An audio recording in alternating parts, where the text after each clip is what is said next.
Hey friends. So I just thought I would make a video as like a Canvas 101, just in case maybe you're new, maybe you don't know how to import your old content, maybe you want a couple tricks. Um, so this will probably be like 10 or 15 minutes long. I'll share with you the document that I used to help guide this, but I ended up teaching a session at the Learn conference about this with this little Canvas overview. So I just thought, my people at Weber, you might need it too. So you can see my screen, and the first thing I wanted to show, this is your dashboard. So over here with these three dots, you can change how the view is set up. So if yours looks funky, change it to this card view. And then if you don't like the coloring scheme, you should uncheck the color overlay. I think that just looks gross, and I like that it can just your tiles can just kind of pop with however you want it. So I would do that. If you didn't know, you can drag and drop, your courses wherever you want.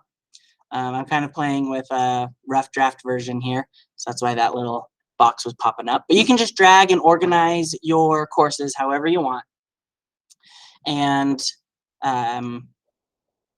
yeah, sorry, got distracted. Okay, now over here on the left-hand side, you'll notice that there's that little notebook.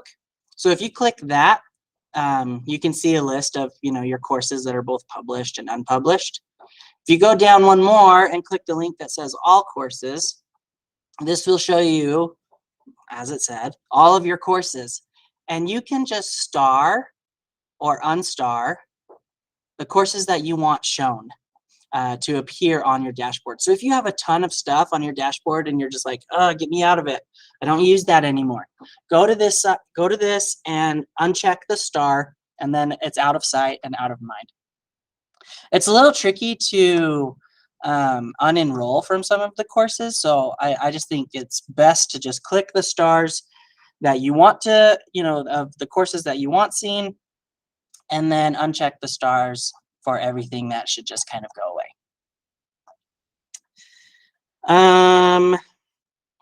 Okay, so for the big thing, importing content. So I'm going to go to my student government course, which hasn't been published yet. There's nothing in it, right? This is a course that I'm going to be teaching for this upcoming year. And I know that because it's got the year right up there, 22, 23. But obviously, there's no content. And so I want the stuff that I did last year to appear in this Canvas course. And to do that, you're going to go over to the right where it says import existing content.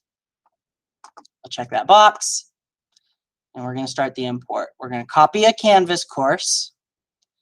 You might have a drop-down arrow to help you look through your Canvas courses, or you might just have to type it in by hand.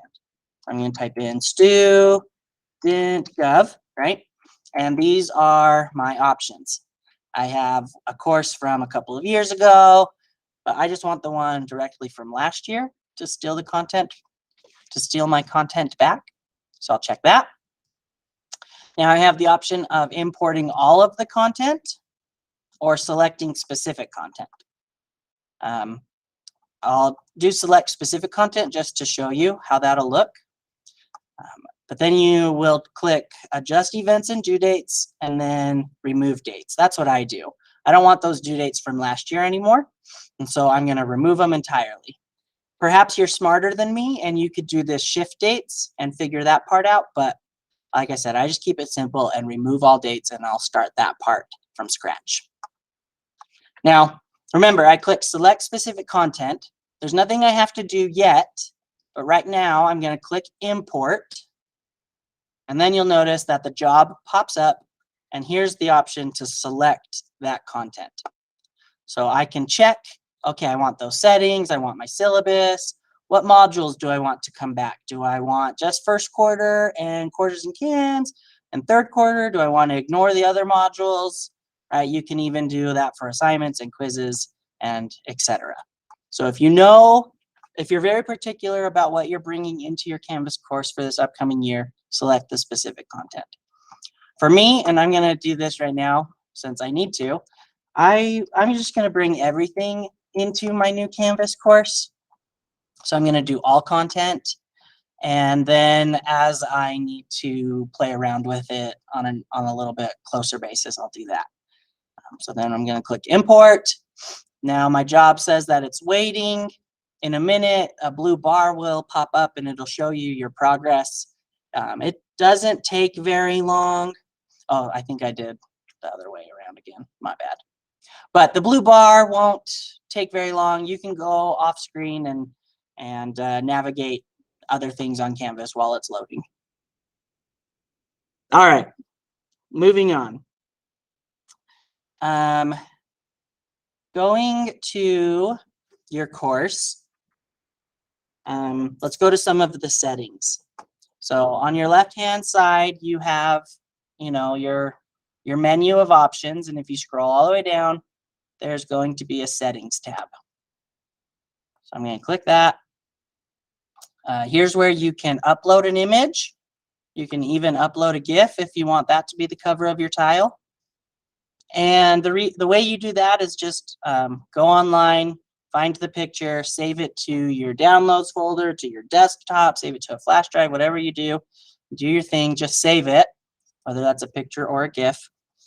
And then you'll upload that image into this box and it'll appear as your image. You can change the name if you wanted to, if you wanted to put numbers in front of it, or if you have something specific or shortened that you want to change. One thing that is important is scrolling down to the grading scheme. And that's where you could potentially change your grading scale. So if you want to just do the default, right? We've got My Student Default. The district has made that. So if you click select another scheme, you would find the My Student Default. If maybe you're doing standards-based grading, or maybe you don't have minuses, or maybe your percentages are just slightly different, when you click Manage Grading Schemes, it's going to take you to a different page and you can edit it. This is where you would change these numbers and these, letter grades to be whatever you want them to be. And you can create those grading schemes.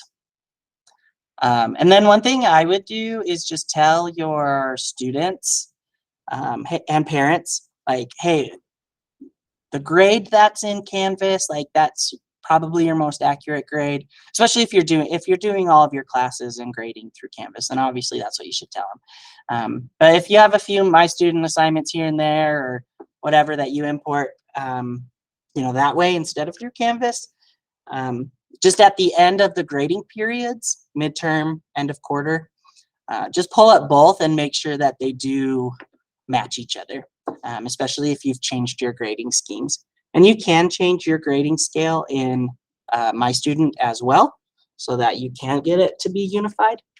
And if you want help with that, you can talk to, you can come talk to me, or our ed tech coaches, and maybe those who have been working with My Student for a long time. They can help you out. All right, another setting. Let me go back to that. So we're going all the way down. We're going to settings. And then you scroll all the way down past all of this info, and there's more options. One thing I really like to do is show announcements on the course homepage. So I'm going to check that box. And I just think that they just need the most recent announcement. It'll just pop up at the top of their screen whenever they navigate to your class on Canvas, to your homepage. And I check that just like for the hope that maybe it's one more avenue for them to see whatever announcements I'm posting, right? Like maybe they don't navigate over here and click on announcements, or maybe they don't check their email, maybe they don't have notifications set up, right? And so this way they would have, it's hopefully, right, potentially one more place that they could see the announcement, and it's at the top of their screen where their eyes can't miss it. So I like to turn that on. You'll have to update your course details. Still in this settings tab, another helpful tip here is the navigation menu. So right now, all of these options are available for students to view. And if I'm a student, like I'm getting distracted by all of my options. And maybe I'm a student and I'm like, wait, do I need to go to a page to find the assignment? Do I need to go to the assignments to find the assignment? Do I need to go to modules to find the assignment? So you could probably get a little lost and confused too.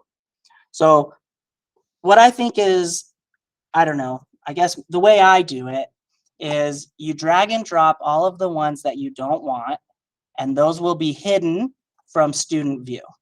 So they will no longer be able to see them. As you notice, there's the eyeball on their side that they won't be able to have access to.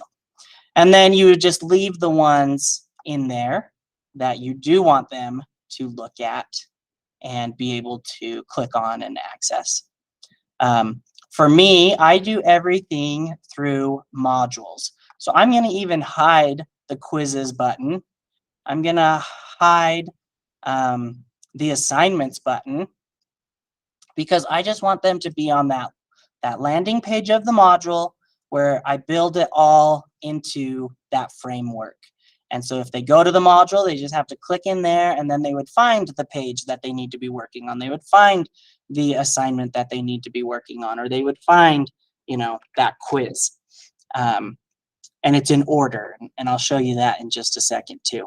So for me, I have generally just 4 things that are in view. The home page, and then the announcements, because hopefully maybe they still need to go there, find some old announcements and old information. The modules page, which is where I'm going to build everything, and then grades. Those are the 4 things that I would publish and have available for student and parent view. So as I was saying, after you've organized all of your viewing options on the navigation tab, just make sure you scroll all the way down, click save, and then you are good to go. So for example, let me show you modules for a second. So I'll go to a course that has those modules built in. So here's my landing page, my home page. You'll notice I have that recent announcements on top, so that's where it would appear once I start posting those. These can take the kids to where I want them to go. So I want them to do everything through modules, so that's just a click away, but it's also right here. And when they're in their modules, right, you can organize these however you want. You can do it week by week, which I've seen and can be helpful. Weber Online does it that way. You could do it by quarter, which sometimes can be helpful. I think by unit makes a lot of sense. So as the English teacher, I have a module of my Crucible stuff. I have a module of our Gatsby unit. I have a module of our Civil War, and etc. Right? So within that module, I just add to it. You click your plus button, and that's where you would add an assignment, a quiz, a page, a discussion, or whatever. And they're just right there. So here's the assignments. Here's some quizzes. Here's a page. One thing that is nice, like for example, in argument writing, in that module, we've got some pages and quiz. And if you're like, okay, you know what, like I want them to look at everything. I don't want them just to skip my videos or my pages. Over here on the right, you'll have 3 dots for every module, and you can edit and add requirements. This is where you would decide students must complete all of these requirements, or students must move through everything in this module in sequential order. And they have to view it, or maybe they have to check it off. And Canvas enforces that. They're not allowed to move forward until they've actually done the work or done something within each item. And you can also lock your stuff. So like if you're planning ahead and you don't want them to access it, you could wait a while, or whatever. There's prereqs you could add to as well. But primarily I just live with the requirements options. And like with my writing, I want them to write an intro before they move on to body paragraphs. And I want to check off their thesis before they move on into body paragraphs. And once they're in body paragraphs, I want to like check that content before they start going into textual evidence, right? Or conclusion. And so this provides a little bit of scaffolding and allows, your kids to stay on pace with you and grow as you go, and hopefully pass through it as they go too.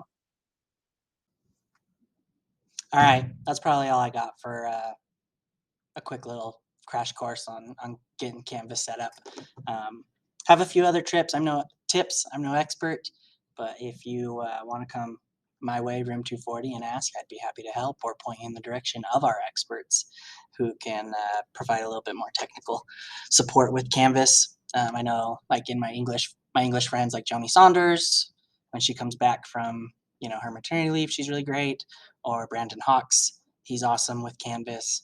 Amber Hodges, if she's ever around, you could let her help you out too. So anyways, good luck and holler if you need something. Bye.